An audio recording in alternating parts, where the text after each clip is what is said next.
ಎಂತಹ ಕರ್ಣ ಕಠೋರವಾದಂತಹ ವಿಚಾರವನ್ನು ಆಲಿಸಿದೆ ನಾನು. ಅವರ ಮರಣದ ವಾರ್ತೆ.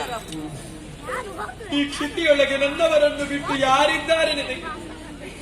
ನನಗೊದಗಿದಂತಹ ಕಷ್ಟವನ್ನು ಯಾರಲ್ಲಿ ಹೇಳಿಕೊಳ್ಳಲಿ ನಾನು? ಇಲ್ಲ, ನನ್ನವರನ್ನು ಬಿಟ್ಟು ಬದುಕುವ ಶಕ್ತಿ ನನಗಿಲ್ಲ. ಹತ್ತು ಫಲವೇ ಸುಮ್ಮನಿ ನಾಗವಗರ್ತಿಯಲ್ಲಿ ವಶಗೈವೆ ಎನ್ನುತ್ತಾನೆ ಕರೆದ ಮಗನ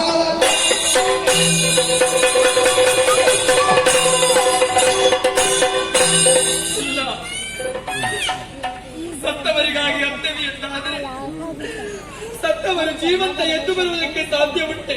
ನಾನು ಸಾಯಕೂಡದು. ಎದ್ದು ಸಾಧಿಸಿ ತೋರಿಸಬೇಕು.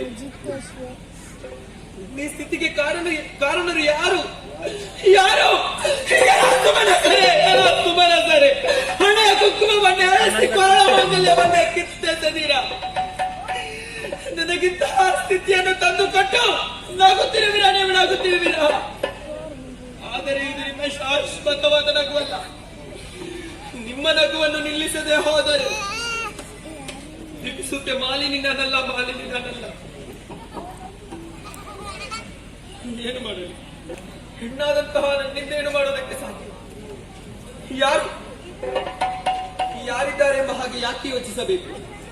ನನ್ನ ಮಗನಿದ್ದಾನೆ, ನಾ ಹಡೆದಿರುವಂತಹ ತರಳ ಮಹಿಷನಿದ್ದಾನೆ. ಆತನನ್ನೇ ಕರೆದು ಸಕಲ ವಿಚಾರವನ್ನು ಅರಿಸಿದೆ ಎಂದಾದರೆ ಆ ದೇವತೆಗಳಿಗೆ ಸರಿಯಾದಂತಹ ಶಿಕ್ಷೆಯನ್ನೇ ವಿಧಿಸುತ್ತಾನೆ. ಮಗನನ್ನು ಕರೆಯಲೇ. ಮಗನೇ ಮಹಿಷ, ಕಂದ ಮಹಿಷ, ಮಗನೇ ಮಹಿಷ, ಬಾ ಕಂದ, ಬಾ ಮಗನೇ.